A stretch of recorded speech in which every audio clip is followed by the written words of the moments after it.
Well, welcome once again to the Party of One podcast, the actual play RPG podcast where the gaming table is always set for two. I'm your host as always, Jeff Stormer. My guest this week is Corvyn Appleby, who joins us for a game of Pull Me From the Earth. Pull Me From the Earth is a game about a necromantic love story between a long-resting bog body, which is to say a person that died in a bog and whose body was preserved and petrified by the bog itself, which is a real thing that I learned about by playing this game, which is, what's the word I'm looking for? Horrifying.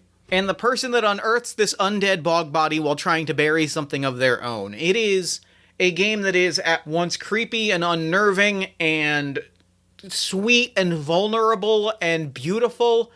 And it accomplishes this really wonderful sort of combination of heart and horror that creates this really cool sort of beautiful experience. It is a game that I truly loved playing and getting to re-listen to as we edited, and I hope that you get to enjoy hearing it as much as we enjoyed playing it. That said, there are some important content warnings to go into for this episode. Listeners should know that this episode includes strong themes of body horror, specifically like petrification, some brief mention of invasive insects, and on the other end of the scale, it also involves trauma, both mental and physical, up to and including the premeditated murder of an off-screen character. Corvyn and I obviously discussed the content of the game before we played and used safety tools. You'll hear a decent amount of that on mic. We chose to leave it in this episode so you, the listener, could know that we were engaging in this material safely. But I wanted you to know what to expect as you started to listen to the episode. Listener discretion is advised. One quick note before we dive in, this episode is brought to you by Coffee Snake Studios, because Coffee Snake Studios is crowdfunding, baby. Coffee Snake, in addition to 15 other designers, has put together a charity bundle to help its founder pay for infertility treatments. The bundle comes at 3 tiers at $10, $20, and $30, each a better deal than the last. The full bundle has a total of 31 games worth a whopping $231.47, including several games you've heard before on the show, including Beyond the Rift by D. Pennyway, as well as Ironetta Accelerated, both of which you've heard on the show. They're both games that are near and dear to my heart. You can find the bundle available until September 15th. You can find that bundle at bit.ly/CSS_baby_bundle. And with that, I don't have any housekeeping notes to make, so let's go ahead and throw it over to me in the past so that he can get started with the show. Take it past me. Thanks, future me. This week, I am so excited to be sitting down with Corvyn Appleby. Corvyn, thank you so much for coming on Party of One.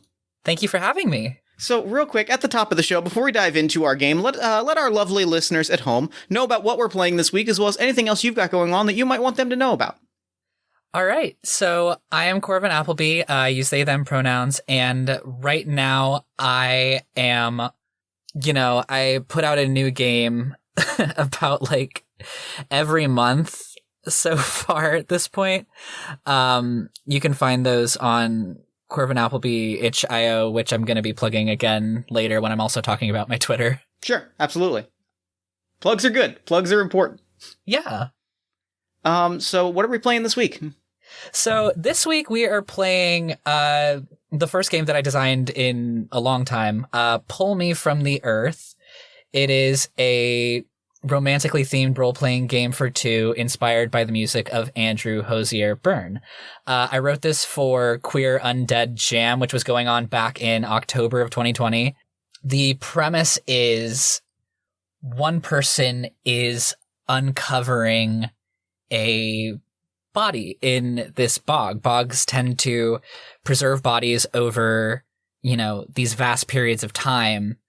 And the other player is playing as this body who is being uncovered. And through a series of prompts using a deck of playing cards, we will learn more about these two people and how they exist in relation to each other.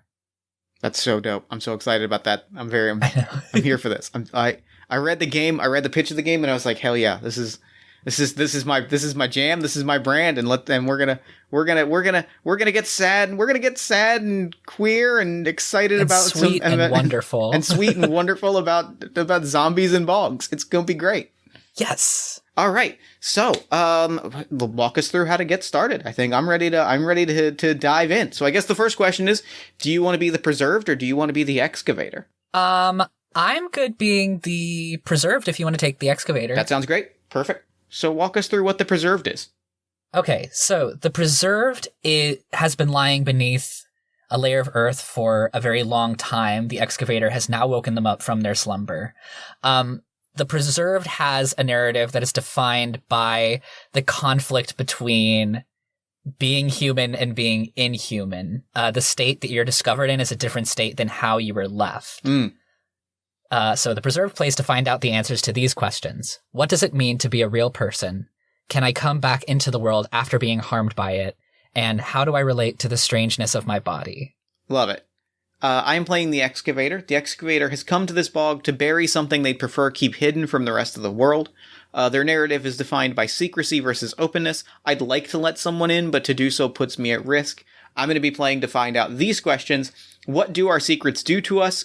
Do our truths reside in our intentions or in our actions? And can a stranger see us in a way that familiar faces are not able to? Great.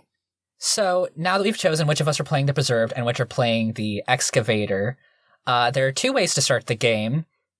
There's one that is more conducive for in-person play. It's a cool ritual that very inspired by the rituals in J. Dragon's Sleepaway. So it uses a big bowl of water that you put dirt and leaves and grass into, and then you basically brush hands for the first time in this bowl of water to represent, reaching into the bog and finding someone.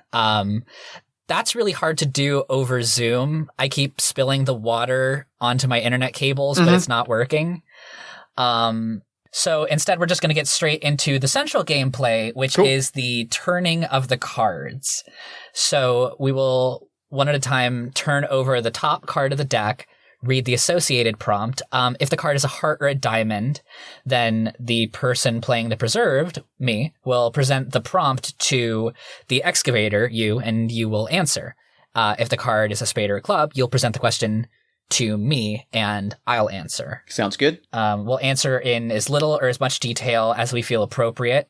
If the prompt inspires a scene that we'd like to see played out, we can do so with the other player helping to fill in any details or to play any minor characters that we might encounter in the scene. The prompts inspire the story, but it is up to you to do the telling. We react and respond to each other. Once at least 6 cards have been turned, before each subsequent turning, one character may ask the other, "Can I kiss you?" And if the other responds with a decisive and clear-spoken yes, then we'll proceed to the kiss, which is the closing of the game. So, do we want to turn over the first card? Yes, indeed. All right. Go ahead and turn over that card. Let's get to it. The 4 of Spades. So, read me off that prompt. All right. The 4 of Spades. What organism has taken shelter in your body? How does it feel to host new life? Ooh, this is a fun one. It's a good creepy first question. It's a good creepy one. I'm gonna say that there is this is gonna get gross. A sack of mosquito eggs, and larvae, in my rib cage, and there's just kind of this like humming as from time to time one of them burrows their way out and flies out. How does it feel to host new life? I think on some level that I am attuned to the hunger of these mosquitoes as they fly out in search of blood, and somehow it kind of fills me with the same feeling of hunger, even if I don't know necessarily for what. It's certainly not a physical hunger. I love that. I do want to have, and this is, I think, a valuable thing to have on mic, especially around this particular game. I want to bring up a brief safety thing. If we could veil the movement and burrowing of said mosquitoes, that would be great for me. Only the super cool. The humming is cool and evocative, and the hungers that come from that, just the actual like things moving under the skin and burrowing out, is a line for me. So just veil that, and then the rest of that ambiance is amazing and creepy and weird, and I hate it, but in all the right ways. Yes. Okay. We'll take that out. is there anything, while we're on the subject, additionally for lines and veils? Nothing. So, yes, lines for me are sexual assault, Same, yeah. harm to children and mundane animals. Fantastical animals is a level of abstraction I'm okay with, as well as like animal people. Not that I expect that to come up, but I find that it's a valuable thing to kind of lay out those particular boundaries around. And a veil on eye injuries and teeth injuries. Gotcha. Can do. And as it turns out, bugs burrowing under the skin. We're learning things about ourselves. We're learning things. Anything on your list that is not on mine? Nothing on my list that's not on yours. Cool. One other thing is a line on specifically like plagues and pandemics. Fair. Very fair. Not interested. I don't think that one's going to come up. Yeah, I don't think any of these share that disinterest. I don't think any of these things that I brought up would come up, but I think it's good and valuable and important to like spell them out, right? Yes. Cool. All right. Oh, that was a good answer to that question. I'm really excited. All right, I'm going to flip our next card. I have flipped the 7 of clubs. So my next question for you, who was the last person you spoke to and what did you say? I think the last person I spoke to was my sister. Mm-hmm. So she and I were living on our own in this small house on the edge of the village. Of course, this was all a very long time ago. And I had told her that I was going out into the forest to gather some wood. It was fall and it was beginning to grow quite cold at night. Mm. And so I told her that I would be back not long after sundown. Dang. A question that has come up not on the list of any of the questions, but I think a valuable one for us both to establish. Yes. Like names and personal details. I'm not worried about like knowing right now. But what is the preserved's pronouns? What pronouns are we using for the preserved? I'm gonna say she, her, or they, them. Oh, I forgot to mention. Yes, this game is set in a peat bog. Likely in Northwest Europe. That's where most of them are found. Okay. Yeah. If that's good. Yeah, that feels, I love that. The excavator's pronouns, I'm going to go with they, them. Oh, okay. Yes. All right. God, those are 2 good answers. I'm going to flip. Would you like to flip our next card? Yes, I'll flip the next card.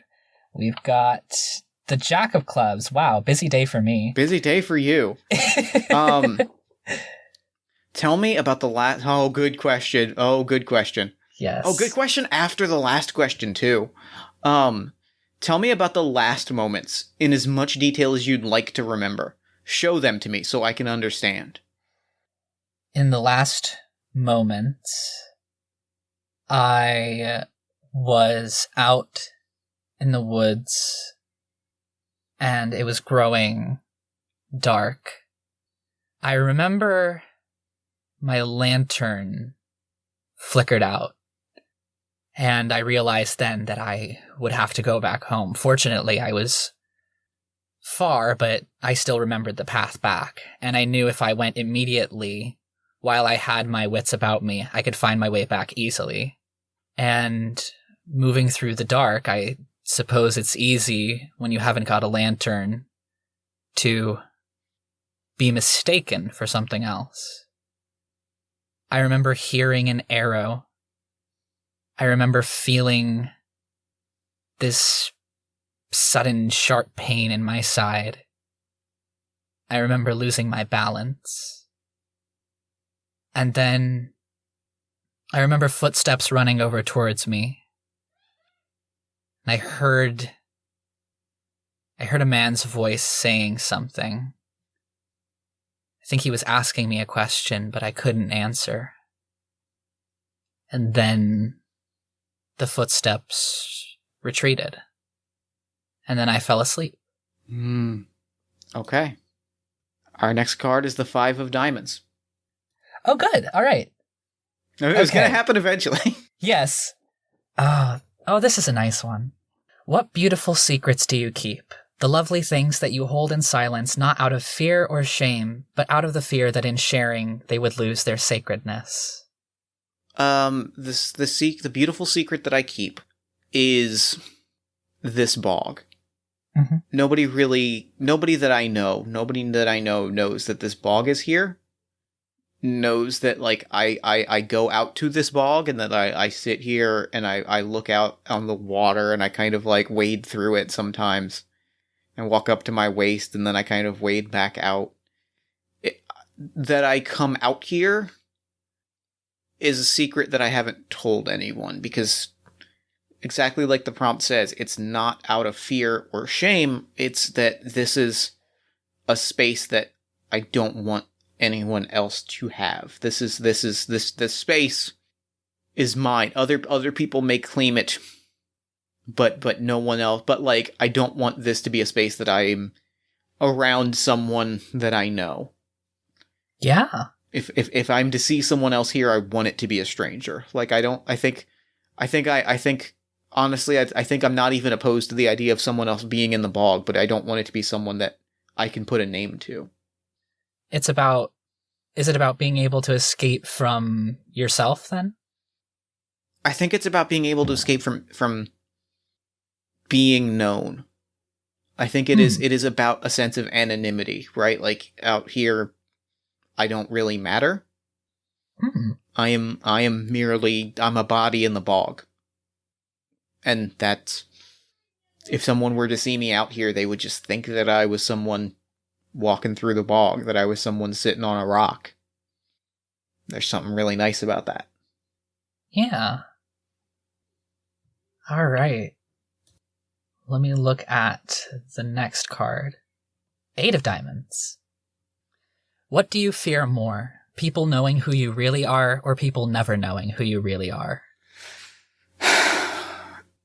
Going off of the last question, I think it's the former.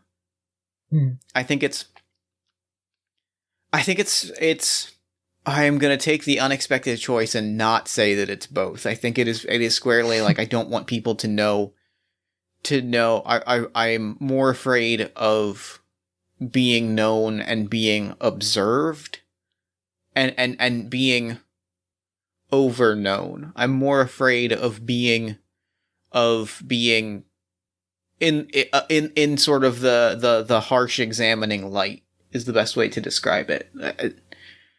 I don't like having eyes on me and people knowing who I really am and knowing the things that I've worked very hard to hide is not something that I want. It is the worst. If I could live the rest of my days without people knowing that, I would be okay with that. All right. Next card. The 4 of diamonds. Okay. What guilt writhes in your conscience like the tendril of some terrible beast, threatening to choke you or pull you apart? Good question. Hey, Corvyn, these prompts are good. These prompts are good. Thank you. It is the visual of a burning cottage. Oh. The long lingering visual of me sitting on the grass looking out at this burning cottage. No one inside. No one that I knew was inside. But just watching it burn. And not doing anything. I didn't cause it. It seemed to just kind of happen. But I certainly saw it when it was a small fire. And I sat in the grass and I watched it. And it grew to be a giant fire. It ultimately grew to be 6 or 7 fires. Nobody knew that I was there. So I didn't tell anybody. I just kind of let it happen. They never really rebuilt those houses. Sometimes two things kind of hit me from time to time. One, the terrifying guilt and memory of, like, the sheer amount of stuff and memories and lives, possibly in a physical sense. I never really looked. I wasn't from there, and eventually, and I a couple days later, I hopped a train and left without issue, without looking back. I don't know if anybody got hurt. I don't know if anybody died. But the realization of that hits me sometimes. And the scarier thing that hits me sometimes is that, like, when that hits me, I don't care. It looked neat. It looked beautiful, and I watched it, and I let it happen. And I don't feel a regret. And I think that's the guilt that digs deeper than watching it happen and letting the fire burn, is that I don't feel bad that I did it. And that if it were to happen again, I might just sit there again. Oh, that is so tasty. Oh, right? My gosh. That is fantastic. This game good. This game, thank you. Oh my gosh, that was fantastic. Okay. Next card, we've got 5 of Spades. What did the earth feel like when it was holding you? It felt like it was hiding me. Like it was erasing me. Like a big silence into which I was placed so that I could disappear, whether I wanted to or not. That's very good. That's very, very good. All right, next card, 8 of Spades. The 8 of Spades, is your skin hardened and stiff or soft and almost melting? Oh, this is a fun thing that's actually true about bog bodies, is there are some, depending on the makeup of the bog itself, there are some bodies where the outer layer is the more preserved part, and some where the inner layer is more preserved. And I'm going to say in this case that the inner layer is more preserved, and so the skin is, as the prompt says, soft and almost melting. Yeah, lots of very heavy body horror game. I will make sure to put the content warning at the top of the episode. Yeah. But also, fuck, that's really good. And also the fact that I'm playing this game and also getting weird, horrifying facts about bog bodies. Great. Yes, it is. I did a lot of research and learned a lot of very strange things. That's it's when I say that, it sounds like that is a facetious or a sarcastic compliment, but I'm legitimately so excited about the fact that we're playing this game. I'm having this emotional experience, and also just learning some weird shit about bog bodies. That's great. I like horror games that actually can creep you out. Yeah, I am sufficiently creeped out. This is good stuff. All right, I'm going to flip our next card, and it is the 8 of Clubs. What was your life going to look like? Did you have a plan, a dream, no idea? I think the most painful part about it happening when it did was that for the first time, I felt like I had some vision of the future because I was able to finally exercise some control of the present, you know, living out with my sister on the edge of civilization, you know, kind of in the sticks. I had enough space to grow into myself for the first time, out from under watchful eyes, judging eyes. I could finally be embraced and in turn could embrace, even if it was only my sister. Sometimes one person is all you need to grow. Mm-hmm. And so I don't think I had a plan, but I finally had an understanding of who I was and who I could be. And then there was an accident. That's terrible. Yeah.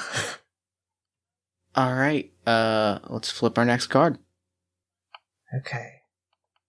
7 of Hearts. I like the way this deck is dealing us cards and like answering several questions in a row. It's a good rhythm. There's a good rhythm to it. Okay. 7 of Hearts. Is physicality important to your love? Where does the body fit into your equation of love?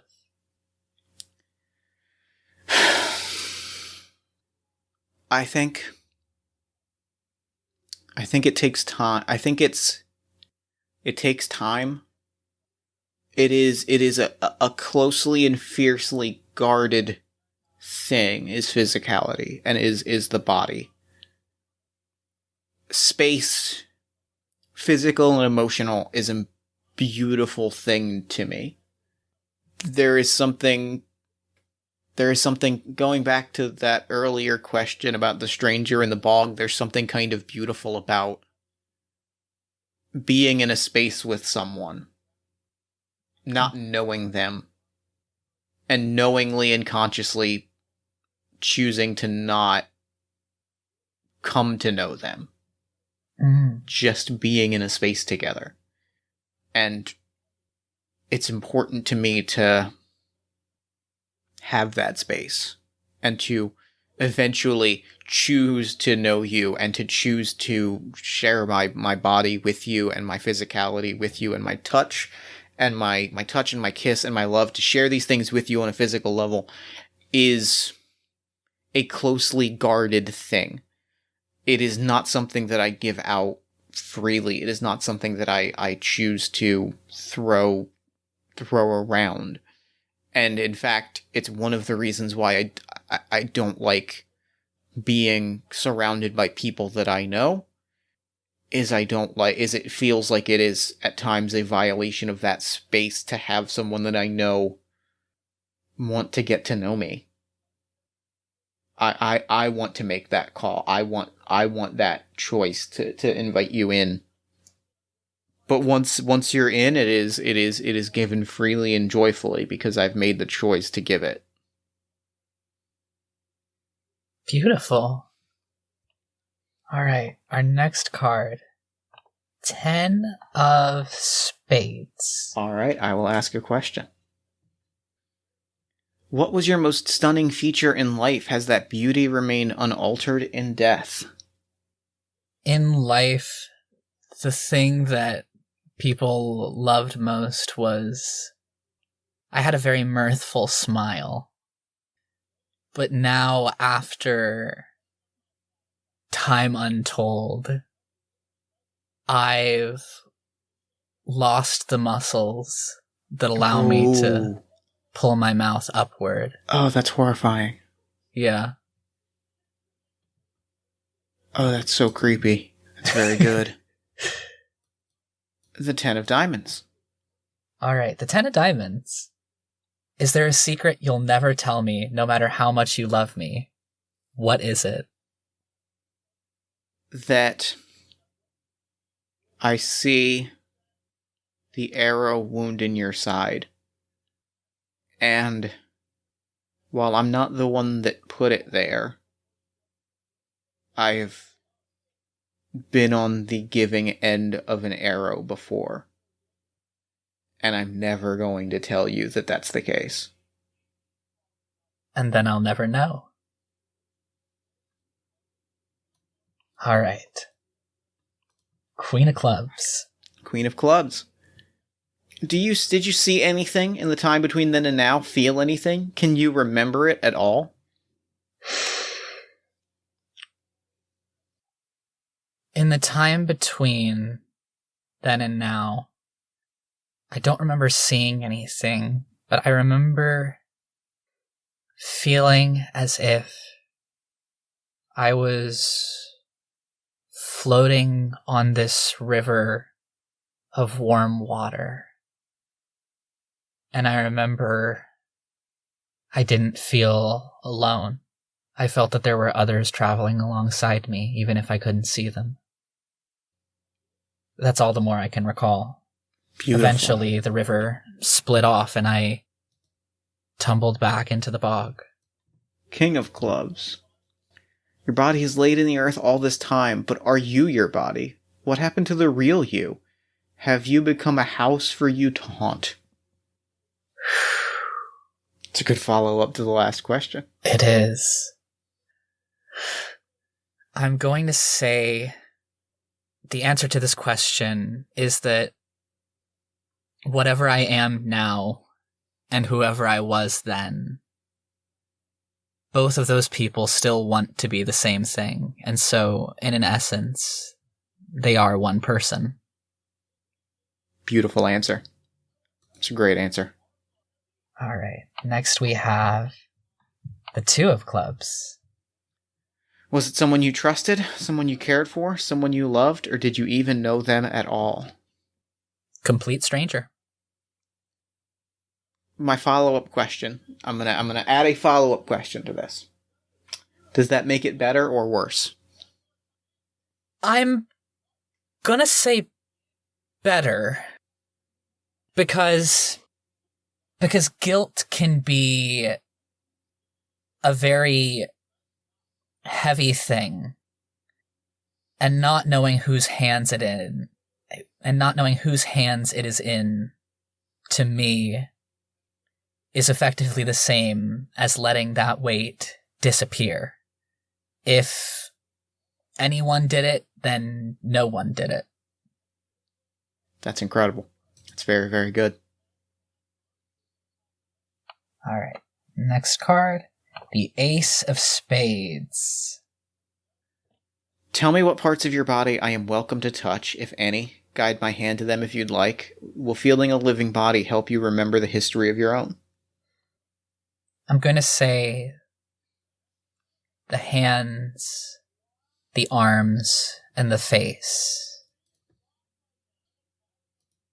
I think, will feeling a living body help you remember the history of your own? I think feeling a living body will help me remember the history of my own, and as that is the case, the hands, the arms, and the face are the only histories that I want to remember right now. I don't need to be reminded of the rest. Okay. Next card is the Three of Clubs. The game has changed its narrative flow. Do you miss your family? My sister was my family, and I miss her a great deal. I'm going to say that we see a stone resting in a field with the sister's name and years on it. And I don't know if the preserve will ever visit this field, but if they did and they saw how long her sister lived, I think that they would be comforted in the midst of missing her so dearly, to know that even if their time was cut short, her time flowed. She flourished. Mm-hmm. But yes, I do miss her. I think I touch your arm. Mm-hmm. As I flip the next card. And it is the Five of Clubs. What was the most painful part? The most painful part was knowing that in my head, I could count the steps back to my door. I just couldn't take them. 10 of Clubs. Do we want to answer this question, or do we want to just flip to a red? We can answer this question. That's fine. I just want to check in. It's good to check in. Is this new era the kind of future you dreamed of living to see? Okay, so I'm going to ask you. You mentioned trains, so we're at least in a post-train world. I'm going to say that this new era is more welcoming than any I could have lived to see. but I still feel much like a stranger. Okay. I like that. I like that a lot. All right. Next card. Here we go. There we Queen go. of Hearts. Queen of Hearts, ask me a question. How do you want me to love you right now? Will you let me if I try? Silently. Silently. Slowly, with intent and with forward motion, but silently. A comfortable, unjudging silence. There's a unity in that is what I want.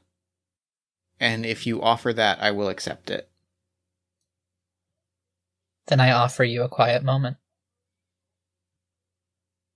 I'm going to flip our next card. All right. 2 of diamonds. 2 of diamonds. What was the first secret you ever kept from the world? The first secret I ever kept from the world. I think I was supposed to go to school one day. And I think I ran off to a bog. I think I ran off into the woods. Somehow, no one noticed I wasn't there, despite it being a very small school. And I was alone. I came home about when I was supposed to. No one noticed. So I never told anyone. Interesting. All right. Next card.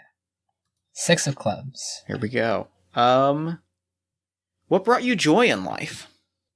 A good question. I'm excited about it. I think what brought me joy in life, I think I was I practiced magics. Little rituals and charms and ways that I would connect with the things that people weren't looking at. I was always searching for the unseen, the unobserved, the unappreciated.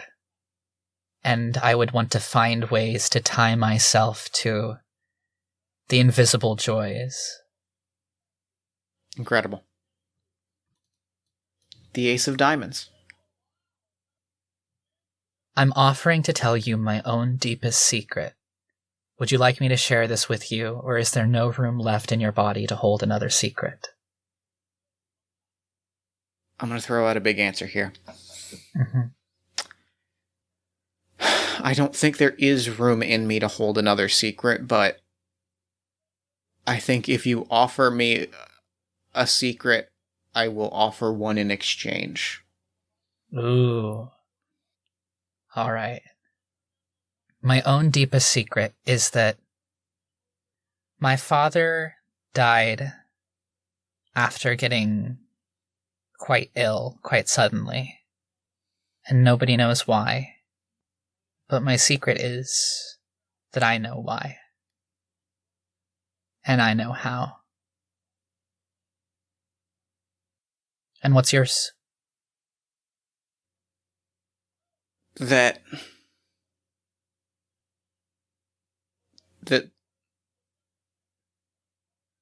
there were people inside. It was a group of my peers. I didn't like them. I didn't start it. But they were mean to me. They didn't bully me, but they were mean to me. So when I saw a fire, I sat and I watched. And I don't feel bad about it. All right. Next card. Next card. 4 of clubs. What ideal from your era did you defy most strongly? Which one do you hold to? Which one do you hold to your heart even after all this time has passed? Something that I defied very strongly was ideas of gender, of who I was supposed to be in their eyes. But what I hold dear to my heart is I am very superstitious and I am very spiritual. I do believe that there are very many things that operate on the flow of this world that not only are beyond our control, but are beyond even our perception or our understanding. I like that. I like that a whole lot. Next card is the Eight of Hearts. All right. The Eight of Hearts. Why does everybody love you? Are you worried they'd all leave if you changed this? Good question. They say that I was a hero in the war. If I told them what really happened, I don't know that they would still call me a hero. Oh, I like that quite a lot. All right. Six of Diamonds. Where does your body hold tension? Midway down my back, directly between my shoulder blades. That and the absolute bottoms, the heels of my, like the bottoms of the heels of my foot. Which is not the ball of my foot. I don't think. Yeah, not the ball of the foot, the back of the heel of the foot. Right on the bottom of it. You know, it's weird that they call it the heel when I'd say it's the more ball shape. That's kind of why I always get confused about it, is because it's the part of the foot that's a ball. It is. Those are also very much the places that my body holds tension, IRL. That's big same. Big same. That's why I was thinking that I was like, where am I holding tension right now is the back, and where was I holding tension 20 minutes before recording? The bottoms of my feet. Got it. Easy answers. That also was one of the reasons that I wrote that prompt, was to kind of, because I think that's the natural response, is to like check your own actual body as a player. It's a good prompt. It's very theater school of me, and I live for it. I'm very happy about it. All right, next card. Two of Hearts. Who did you first give your heart to? What did they do to it? I first gave my heart to another student named Terry. And they treasured it as long as I knew them. Oh. They're not around anymore. But they never stopped treasuring. And in some ways, I never did either. That's really beautiful. All right, 9 of Clubs. Do all your problems from back then seem small and insignificant, or do they hold the same weight? Do they still matter to you? Well, I think a lot of my problems from back then lived in my body and in my perception of it. And so I guess they then seem small and insignificant in the fact that my current situation is that magnified. Yeah, I think the idea of going out and being seen terrifies me even more than it did before. It's because it's a terrifying thing. To be seen is a terrifying act, and there's something to being in a place where no one can see you, where you can stare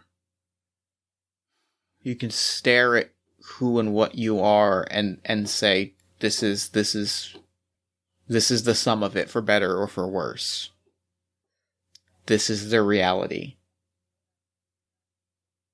And you don't have people telling you that that's not the case. And I think that fear of being seen, I don't feel it looking here at you. I don't feel it either. Can I kiss you? Yes. All right. So, we now move to the kiss. When the preserved and the excavator kiss, each player goes back and forth 3 times, adding a descriptor to the kiss. These descriptors should be succinct, generally no more than a handful of words. You're painting a picture together. Be as evocative or unusual as you'd like. Would you like to go first, or should I? I'll go first. Weightless. Icy cold. Locked tightly in place. Surrounded only by the sounds of the bog. Not very dissimilar to floating along a warm river and feeling someone floating there next to you. Like flames on the side of my face. When the kiss is over, set aside the cards you haven't drawn. Take the cards you have drawn and shuffle them into a face-down stack. Can we do that? Yes, on indeed. Excellent. All you do is flip stack, and then we shuffle it, right? Yes. Done. Shuffle. Oh my gosh, fantastic! All you have to do is click the number on the side, and it pulls up a flip stack and shuffle stack option. You can also cut the deck to a pre-written amount. I've never used playing cards IO, so this is very. And I'm going to keep this in the episode. I legitimately love playingcards.io. I think it is my favorite, like especially for playing cards. Because, oh my gosh, yeah. Because loading decks of cards into Roll20 is good. It's good for a lot of things. Loading playing cards into it is a literal nightmare. It's tough. It's challenging. But with Playing Cards IO, you can pull out custom decks. It has spinners and dominoes and you can simulate dice with. It is a phenomenal and a phenomenally lightweight and easy to use virtual tabletop. If you were this was very this is literally the first question about it that I've had since we've been using it. It's been very intuitive. It's great. I love it a lot. And there's a lot of controls you can have on the back end. It is a very good option if you're doing card-based games. That's my mid-roll plug for a service that didn't give me any money. You know what? A good service deserves to be lifted up. It does. And I genuinely love it. There's a reason that I built the Anyone Can Wear the Mask virtual play space in it, was because I needed decks of cards that could do specific things, and I was able to knock it out in an afternoon. Yes. It's real good. If you haven't checked out playingcards.io, listener, check it out, because I really recommend it. And if you haven't checked out Anyone Can Wear the Mask, also check it out. I'm also partial to it. It's really cool. Okay, all right. So this is where we decide on the future. We each draw 3 cards from the shuffled discard pile, and we'll choose one. Hearts and diamonds represent the outside world. Spades and clubs represent the bog. On the count of 3, we'll each lay the card we've chosen in front of us. And this game has 4 possible endings. Each dependent on the card combinations that we choose. Oh, let me make my choice. I've made my choice. Okay. 1, 2, 3. Okay, so we both played a club, which means that we have ending 2, lay me gently in the cold, dark earth. The excavator feels the exhaustion weighing heavily, the pain of their secrets, and the relief they find in the arms of the preserved. The 2 lovers lay side by side in the bog and rest intertwined with one another as they are covered over by the hungering soil. They do not die, ever, and they never spend another moment apart. They are immortalized in the sort of connection many of us will spend our whole lives trying to find. There's an optional epilogue for if you get this ending and you're playing with someone in person, which is that you can turn off all the lights and wrap yourselves up tightly under thick blankets, holding each other, resting as long as you'd like. What a beautiful, perfect ending to this story. I could not agree more. I'm very happy with how that played out. Perfect. Love it. Could not be happier with how that ended. I love the multiple endings. It is a very cool and just the it's very well put, like that from a design standpoint. I love that like the cards that who plays which cards like matters, and it's this level of like it's this level of like, are we on the same page? And if we are not, how are we not on the same page? It's a chemistry test. If you choose the same ones, those two are probably like the quote unquote happier endings. If you choose different ones, there are very interesting endings that then happen. I love it. I'm very here for this. This is, and that's game. This game was incredible. Thank you so much for playing it with me. Thank you so much for having me. Oh my gosh, that was an incredible session. Incredibly good. Incredibly good. Thank you so much. This was amazing. Thank you. So real quick, before we wrap up, where can people find Pull Me From the Earth as well as the rest of your work online? Yes, you can find Pull Me From the Earth at corvynappleby.itch.io. It is one of 5 games that I currently have up there. There's also a Lasers and Feelings hack based on Natasha Pierre and the Great Comet of 1812. There is a Honey Heist hack where you play as superheroes nearing retirement age for superheroes, which is like, you know, like professional athletes, like very young and going through the kind of midlife crisis associated with that.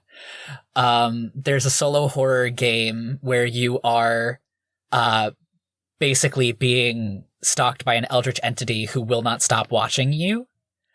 And then I just put out for the Pleasure Not Business Card Game Jam, a little game based on the business card scene in American Psycho. But instead of comparing business cards, it's you and your friends gathering around and comparing your favorite dice sets and then rolling them to make the number rocks make good sounds, which we all love. That's very good. That's very, very good. I love that a lot. This is good. I do want to shout out, but I handled it like a champion because that was the game that like I was literally like just looking for it. It all kind of timed out nicely because I was just looking for superhero games. I landed on that page. I was like, well, I gotta see who designed this. And then I landed on your Twitter, saw you were following me. And then I was like, wait, did they fill out the 4? Oh, well, we gotta play a game together. Shit. Yes. Like it was like the purest possible itch experience, but like all of which is to say this game is real good and I liked playing it. I liked reading it a lot. And so, thank you for making it. Oh my gosh. Thank you so much. Oh gosh, this was so good. Thank you so much. This was incredible. For now, I'm going to throw it over to me in the future, though, so that he can wrap up with the show. Take it, future me. Thanks, past me. And thanks again to Corvyn for coming onto the show. That game was... incredible. Breathtaking. An unnerving and beautiful and sweet and enchanting... Just an amazing experience top to bottom, and I am so grateful that I got to live through it twice. I got to play through the game and listen to the game, and so thank you for joining me for this episode from the bottom of my heart. Be sure to pick up your own copy of Pull Me From the Earth, as well as check out all of Corvyn's other games at corvynappleby.itch.io, and be sure to follow them on Twitter at Corvyn Appleby. Then while you're on Twitter, follow us at Party of One Pod, like the show at Facebook at facebook.com/partyofonepodcast, join our Discord at bit.ly/partyofonediscord, head to our merch store at bit.ly/partyofonemerch, and if you enjoyed the show, consider leaving us a nice iTunes review, a social media shout out, or telling a friend about the show, or consider supporting us financially at patreon.com/JeffStormer or ko-fi.com/JeffStormer. Party of One is produced and edited, as always, by Jeff Stormer and Jen Frank. All music for the show comes from the song Infinite Lives by Megaran, featuring the D&D Sluggers, and the Party of One logo is by Evan Rowland. If you're looking for more podcasts to consume, you can check out the other show that I produce every single week, All My Fantasy Children, which is a character creation, storytelling, and world-building podcast on the One Shot Podcast Network, where every week, my best friend Aaron Catano Saez and I take a listener-submitted prompt, we spin it into an original fantasy character, and we populate a shared universe one story at a time. New episodes drop every Friday-ish at oneshotpodcast.com. If you'd like to inquire about coming on to Party of One as a guest, about press coverage of the show, or about advertising rates, you can email me at partyofonepodcast@gmail.com. And Honestly, I think that's all we do here, so until next time, thank you so much for listening. Remember to fight the forces of fascism every single day. Remember that self-love and self-care are radical and defiant acts of resistance. And as always, party on, everybody.